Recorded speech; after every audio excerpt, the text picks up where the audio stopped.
তিলজলায় বেআইনি নির্মাণ ভাঙার উপরে স্থগিতাদেশ দিল, অন্তর্বর্তী স্থগিতাদেশ দিল কলকাতা হাইকোর্ট।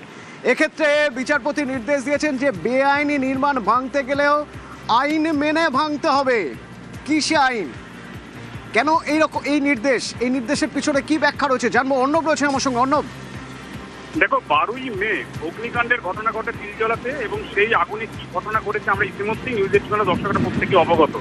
এবং সেই ঘটনার পর নতুন রাজ্য সরকার, খোদ মুখ্যমন্ত্রী শুভেন্দু অধিকারী কড়া মনোভাব দেখিয়েছিলেন। তিনি রিপোর্ট কলফার করেছিলেন কমিটি তৈরি করে, এবং সেই রিপোর্টে বিস্ফোরক তথ্য উঠে আসে, এবং ওই জায়গায় বেআইনি নির্মাণ যে হয়েছে তা রিপোর্টে সামনে আসে, রাজ্য সরকার দেখতে পায়, এবং এই বেআইনি নির্মাণ নিয়ে রাজ্য সরকার বেশ কিছু পদক্ষেপও ঘোষণা করে। সেই পদক্ষেপ আমরা কয়েকদিন দেখাচ্ছি বা দেখছি। এক্ষেত্রে ওই প্রেমিসেস 50/G/1 এই প্রেমিসেসের মধ্যে যেখানে আগুন লেগেছিল তার পাশেও বেশ কয়েকজনের ছোটখাটো ব্যবসা ছিল, যেটা কমার্শিয়াল প্লট হিসেবে নথিভুক্ত ছিল। তাদের তরফেই একজন মামলা করেছিলেন। সেই মামলায় বলা হয়েছে সংবিধান যে রক্ষা কবচ দিয়েছে, যেটা কলকাতা পুর আইনের 400 এবং 401 নম্বর ধারায় রয়েছে, এক্ষেত্রে যারা ভিতরে রয়েছেন তাদের মালপত্র সরিয়ে নেওয়া এবং 15 দিনের নোটিশ দেওয়া সংক্রান্ত যে পুরো আইন রয়েছে সেটা মিলে এই পদক্ষেপ হয়নি।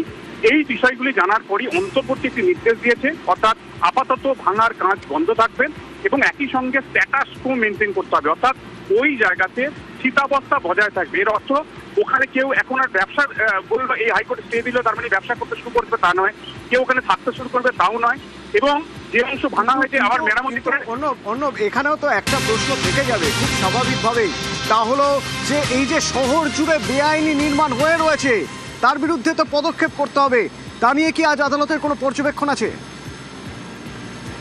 বার্তা আজ কলকাতা হাইকোর্টে বিচারপতি রাজা বাসু চৌধুরী এজলাস থেকে, এবং বিচারপতি সরাসরি তিনি বলছেন এই পুরো আইন সংক্রান্ত বা পুরো নির্মাণ সংক্রান্ত বা নির্মাণ সংক্রান্ত একাধিক মামলা করতে গিয়ে গত কয়েক মাসে তিনি কয়েক বছর বিচারপতি এখানে কাজ করছেন। সেখানে তিনি দেখেছেন রাজ্য জুড়ে ব্যাঙের ছাতার মতো বিভিন্ন দিকে বেআইনি নির্মাণের রমরমা, এবং সেই বেআইনি নির্মাণগুলো ভাঙার জন্য প্রয়োজনীয় পদক্ষেপ করার জন্য নির্দেশ দেওয়া হলেও বিগত সরকার সরাসরি তৃণমূল কংগ্রেস পরিচালিত সরকারের নাম না করলেও কোনো পদক্ষেপ করেনি। এবং শুধু বিচারপতি রাজা বাসু চৌধুরী আজকের এই বার্তার মধ্যে বিষয়টি নির্দিষ্ট নয়, বিচারপতি অমৃতা সিনহাও কলকাতা পুরসভার পূর্ব কলকাতা জলাশয় 108খানা যে প্লট চিহ্নিত হয়েছিল তাতেও যে কোনো পদক্ষেপ হয়নি। বারবার হাইকোর্ট এটা নিয়ে বক্তব্য পর্যবেক্ষণ করা বার্তা দিলেও কিন্তু বিগত সরকার পদক্ষেপ করেনি।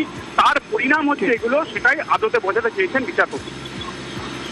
ধন্যবাদ অর্ণব।